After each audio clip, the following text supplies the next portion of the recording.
வணக்கம் நேயர்களே, கடவுள் அருள் டிவி நேயர்களுக்கு லக்ஷ்மி நாராயண அன்பு வணக்கங்கள். இப்போ நம்ம பார்க்க போகிறது வார ராசி பலன். 25ஆம் தேதியிலேருந்து 31ஆம் தேதி வரை எப்படி இருக்க போதான்னு பார்க்க போகிறோம். ஸோ எப்போதுமே சொல்கிறது தான் லக்னத்துக்கு பாருங்கள்.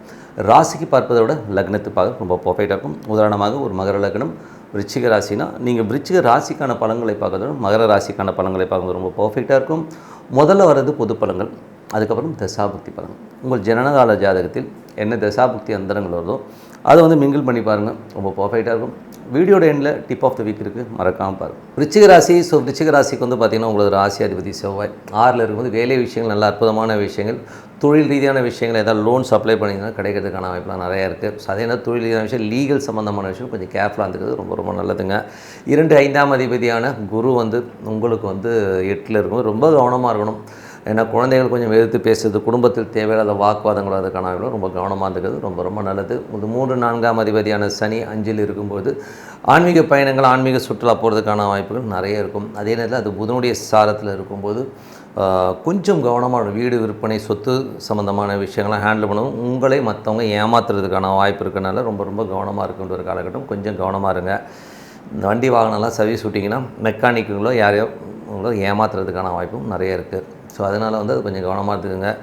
அதுக்கப்புறம் பார்க்கும்போது உங்களுக்கு 6ஆம் அதிபதி செவ்வாய் உங்களுக்கு ஆட்சி பலத்தோடு இருக்கும்போது வேலையில் நல்ல ஏற்றங்கள், நல்ல லாபங்கள் இருக்கும். உடல் ரீதியான விஷயம் கொஞ்சம் சோர்வாக இருக்கும். அதனால் கொஞ்சம் நல்லா ஒரு ரெஸ்ட் எடுத்துக்கிறது ரொம்ப ரொம்ப நல்லது. 7ஆம் அதிபதியான சுக்கிரன் பார்த்திங்கன்னா பரிவர்த்தனையில் 7 8 போது கணவன் மனைவிக்கு தேவையில்லாத சந்தேகங்கள், தேவையில்லாத ஒரு வாக்குவாதங்களை கொடுக்கும். அதனால் கொஞ்சம் கேர்ஃபுல்லாக ஹேண்டில் பண்ணுறது ரொம்ப ரொம்ப நல்லதுங்க. அதுக்கப்புறம் பார்க்கும்போது உங்களுக்கு 10ஆம் அதிபதி. ஸோ இப்போ தொழில் ரீதியான விஷயங்கள் பார்த்திங்கன்னா 10ஆம் அதிபதியான சந்திரன் பெரிய லாபங்களையும் நல்ல ஏற்றங்களை கொடுக்கும். திங்கள் செவ்வாயில் நடக்காத ஒரு விஷயம் திடீர்னு நடந்து ஒரு பெரிய லாபங்களை கொடுக்கறதுக்கான வாய்ப்பும் சிறப்பாக இருக்குங்க. வெளிநாடு வெளி மாநிலங்களில் இருக்கிறவங்க பெரிய லாபங்களை கண்டிப்பாக கொடுத்துரும். அதுக்கப்புறம் பார்க்கும்போது உங்களுடைய 10ஆம் அதிபதியான சூரியன், 10ஆம் அதிபதி சூரியன் உங்களுக்கு 7ல் இருக்கும்போது நல்ல ஒரு பெரிய மாற்றங்களையும் பெரிய வெற்றியும் கொடுக்கறதுனால தொழில் ரீதியான விஷயங்களும் பெரிய லாபங்களை கொடுக்கறதுனால வாய்ப்பு ரொம்ப நல்லா இருக்குது. 11ஆம் அதிபதியான புதன் பார்த்திங்கன்னா உங்களுக்கு என்ன மாதிரி விஷயங்களை கொடுப்பாரும்போது 11ஆம் அதிபதி புதன் உங்களுக்கு இப்போ பரிவர்த்தனை 8லேயே இருக்கும்போது கொஞ்சம் கவனமாக இருக்கணும். நண்பர்கள், மூத்த சம்பந்தமான விஷயங்களில் ரொம்ப கவனமாக இருக்கணும். பெண்கள் சம்பந்தமான விஷயங்களெல்லாம் கொஞ்சம் கேர்ஃபுல்லாக இருக்கணும். கணவன் மனைவிக்கு நோட்டில் தேவையில்லாத ஒரு தர்க்கங்கள், சந்தேகங்களை ஏற்படுத்துறதுக்கான வாய்ப்பு கொஞ்சம் கவனமாக இருந்துக்கிறது ரொம்ப ரொம்ப நல்லதுங்க. ஸோ மற்றபடி என்னை பொறுத்தவரை பார்த்திங்கன்னா ஒரு நல்ல ஒரு பிரார்த்தனை. ஸோ நல்ல ஒரு பிரார்த்தனைங்கிறது பார்த்திங்கன்னா என்ன மாதிரி இருக்குன்னா டெய்லி ஒரு பர்டிகுலர் டைம் வச்சு நம்ம பிரார்த்தனை பண்ணுறது ரொம்ப ரொம்ப நல்லது. ஸோ இதுவரை பார்த்து பொது பலன்கள், இப்போ பார்க்குறது தசாபுக்தி பலன்கள். விருச்சிக லக்னமாக சூரிய தசாபுக்தி அந்தரங்கள் சூரியன் 10ஆம் அதிபதி உங்களுக்கு பார்த்திங்கன்னா 7ல் இருக்கும். தொழில் பெரிய ஏற்றங்கள், பெரிய வெற்றிகள் கிடைக்கிறதுக்கான வாய்ப்புகள் ரொம்ப நல்லா இருக்குது. விருச்சிக லக்னமாக சந்திர தசாபுக்தி அந்தரங்கள். சந்திரன் பார்த்திங்கன்னா நல்ல சிறப்பான மாற்றங்கள், நல்ல ஏற்றங்களை கொடுக்கறதுக்கான வாய்ப்பு, பெரிய லாபங்களை கொடுக்கறதுக்கான வாய்ப்பு ரொம்ப நல்லா இருக்குங்க. வெளிநாடு வெளி மாநிலங்களுக்கும் நல்ல லாபங்களை கண்டிப்பாக கொடுத்துரும். விருச்சிக லக்னமாக செவ்வாய் தசாபுக்தி அந்தரங்கள். செவ்வாய் 6ல் ஆட்சி பலத்தோடு இருக்கும்போது நிறைய பிரயாணங்கள், வேலையில் நல்ல லாபங்கள் வர்றதுக்கான வாய்ப்புகள் ரொம்ப நல்லா இருக்குங்க. அதே நேரத்தில் பார்த்திங்கன்னா வேலையில் கொஞ்சம் நெருக்கடிகள், கொஞ்சம் ப்ரெஷர்ஸ் கொஞ்சம் ஜாஸ்தி இருக்கிறதுக்கான வாய்ப்பும் நிறைய இருக்குங்க. ஸோ தொழில் பார்த்திங்கன்னா உங்களுக்கு ஏதாவது லோன்ஸ் அப்ளை பண்ணிங்கன்னா கண்டிப்பாக கிடைக்கிறதுக்கான வாய்ப்பும் ரொம்ப நல்லாயிருக்கு. விருச்சிக லக்னமாக ராகு தேசாபதி. ராகு பார்த்திங்கன்னா உங்களுக்கு 4ல் இருக்காருங்க. ஸோ 4ல் ராகு கொஞ்சம் அம்மா எமோஷனாக பேசுகிற மாதிரி ஃபீலை கண்டிப்பாக ஏற்படுத்தும். தாயோட உடல்நலம் சம்மந்தமான விஷயம் கொஞ்சம் கேர் எடுத்துக்கிறது ரொம்ப ரொம்ப நல்லது. அதுக்கப்புறம் பார்க்கும் விருச்சிக லக்னமாக குரு தசாபுக்தி அந்தரங்கள். குரு பார்த்திங்கன்னா உங்களுக்கு 8ல் இருக்கார். ஸோ நிலபுலன்கள், சொத்துக்கள் சம்மந்தமான விஷயங்கள், தாயார் சம்மந்தமான விஷயம் கொஞ்சம் கேர்ஃபுல்லாக இருந்துக்கணும். வீட்டில் பேசும்போது கூட ஏதாவது ஏடாவிடமாக பேசி அதனால் ஒரு பிரச்சனை வர்றதுக்கான வாய்ப்பு ரொம்ப ரொம்ப கவனமாக இருந்துக்கிறது. ஃபினான்ஸ் சம்மந்தமான விஷயம் கொஞ்சம் கவனமாக இருந்துக்கிறது ரொம்ப ரொம்ப நல்லதுங்க. விருச்சிக லக்னமாக சனி தசாபுக்தி. சனி 3 4ஆம் அதிபதி 5ல் இருக்கும்போது நல்ல ஏற்றங்கள், நல்ல லாபங்கள், உங்கள் முயற்சியில் ஒரு பெரிய வெற்றி கிடைக்கிறதுக்கான வாய்ப்பும் ரொம்ப சூப்பராக இருங்க. அதே நேரத்தில் பார்த்திங்கன்னா சனி புதனுடைய சாரத்தில் இருக்கும்போது பெரிய வெற்றிகள் வர மாதிரி இருக்கும். ஆனால் மற்றவங்க நம்மளை ஏமாத்துறதுக்கான சூழ்நிலை நிறைய இருக்கிறனால, ஏன்னா என்றைக்குமே இந்த சனி புதன் காம்பினேஷன்ஸ் இருக்கும்போது அது மற்றவங்களை ஏமாற்றிடுவாங்க நம்மளை. ஸோ அதனால் கொஞ்சம் கேர்ஃபுல்லாக இருந்துக்கிறது ரொம்ப ரொம்ப நல்லது. குழந்தைகளே கூட நம்மளை ஏமாத்துறதுக்கான வாய்ப்பு ரொம்ப ரொம்ப கவனமாக இருக்கணும். பிஸ்னஸாக இருக்கட்டும், எந்த ரூபத்தில் நம்மளை ஏமாற்றவும் தெரியாது, கொஞ்சம் கேர்ஃபுல்லாக இருந்துக்குங்க. விருச்சிக லக்னமாக இருந்து கேது தேசாபதி, கேது வந்து 9ல் இருக்கும்போது 10ல் இருக்கும்போது தொழில் ரீதியான விஷயங்களில் கொஞ்சம் கடன்கள் வாங்குறது, கொஞ்சம் வந்து ஒரு ப்ரெஷர் இருக்கிற மாதிரி ஃபீலிங் கண்டிப்பாக இருக்கும். விநாயகர் வழிபாடு சிறப்பான தீர்வாக அமைங்க. ஸோ அதுக்கப்புறம் விருச்சிக லக்னம் வந்து சுக்கிர தேசாபதியில் சுக்கிரன் வந்து உங்களுக்கு 7ஆம் அதிபதி, பருவத்தில் 7லே இருக்கும்போது நல்ல ஏற்றங்கள் நல்ல லாபங்கள் வரதுக்கான அமைப்பு எல்லாமே ரொம்ப நல்லாயிருக்கு. ஸோ தொழில் ரீதியான விஷயங்கள் வந்து பெரிய மாற்றங்கள் பெரிய ஒரு அலைச்சல்கள் இருந்தாலும் பெரிய வெற்றி கிடைக்கிறதுக்கான அமைப்பை கண்டிப்பாக கொடுக்குங்க. மற்றபடி நாங்கள் என்னை பொறுத்த ஒரு நல்ல ஒரு பிரார்த்தனை, மனதார இறைவனை பிரார்த்தனை மூலம் கண்டிப்பாக நம்ம அடுத்த லெவல் போகிறதுக்கான ரொம்ப சிறப்பாக இருக்குது. Tip of the week. So tip of the வீக்கில் வந்து பார்த்திங்கன்னா என்ன செஞ்சால் நம்ம வாழ்வில் சந்தோஷமாகவும் அற்புதமான ஒரு வசதியான வாழ்க்கையாக வாழ முடியுங்கிறது தான் பற்றி பேச போகிறோம். ஸோ இதுக்கு எல்லோருக்குமே ஒரு பேசிக்கான விஷயங்க.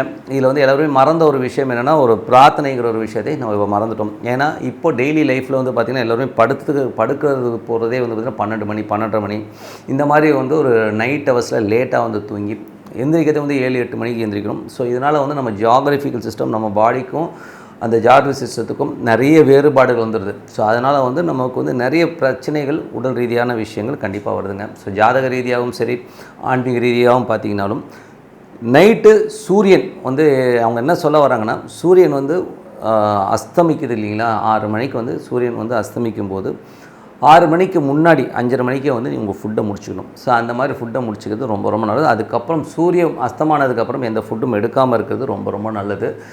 அதே மாதிரி வந்து பார்த்திங்கன்னா காலையில் வந்து பார்த்திங்கன்னா ஒரு விடியகாலில் அட்லீஸ்ட் கொஞ்சம் குறைஞ்சபட்சம் ஒரு 5 மணிக்காச்சும் எழுந்து நீங்கள் குளிக்கலைன்னா கூட பரவாயில்ல சாமி, வாய் கொப்பளிச்சுட்டு மூஞ்ச கழுவிட்டு இறைவனை மனதார துதிங்க. ஒரு விளக்கோ இல்லை ஒரு ஊதுபத்தியை ஏற்றிட்டு உங்களுக்கு பிடிச்ச சாமி எதுவோ அதை மனதார வந்து நீங்கள் வந்து பிரார்த்தனை பண்ணுங்கள். கண்டிப்பாக நம்ம வந்து அடுத்த லெவல் போகிறதுக்கு கண்டிப்பாக அது ஒரு பெரிய ஒரு வெற்றியை கொடுக்கும்.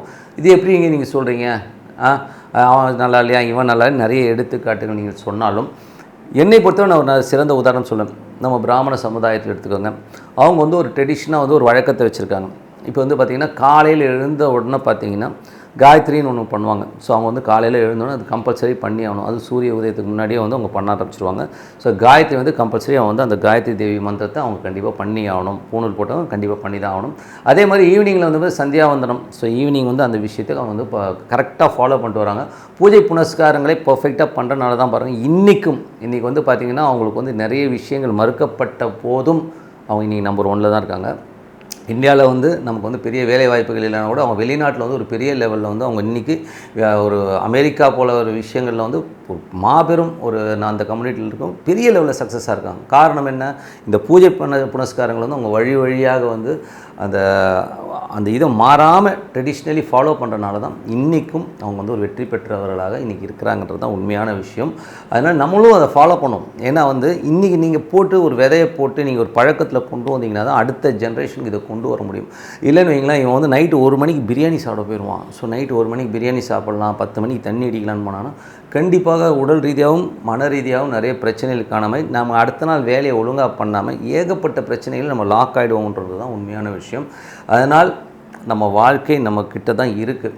இது வந்து எங்கள் குருநாதர் மகாதேவர் ஐயர்னு ஒருத்தர் இருக்கார். ஸோ அவர்லாம் வந்து இப்போ தான் இறந்தார், ஒரு 85 வயசு இருக்கும்னு நினைக்கிறேன். ஸோ அவர் இறந்தார். அவர் சொன்ன விஷயம் என்னென்னா, எனக்கு வாழ்க்கையில் எத்தனையோ 7.5 சனி வந்துச்சு, அஷ்டம சனி என்னென்னோ வந்துட்டு போச்சுப்பா, எனக்கு எதை பற்றியும் கவலை கிடையாது. காரணம் என்னென்னா, நான் வந்து அந்த பூஜை புனஸ்காரங்களை நான் பர்ஃபெக்டாக பண்ணிடுவேன். காலையில் எழுந்து என்னோடய இஷ்ட தெய்வம் குலதெய்வத்தை வந்து கும்பிட்டுட்டு வந்தேன்.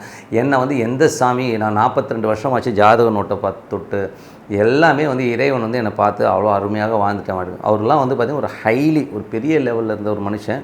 அவர் என்ன சொல்ல, இதை பண்ணுங்க அப்படின்னு சொல்கிறார். நம்ம பண்ணுவோமே.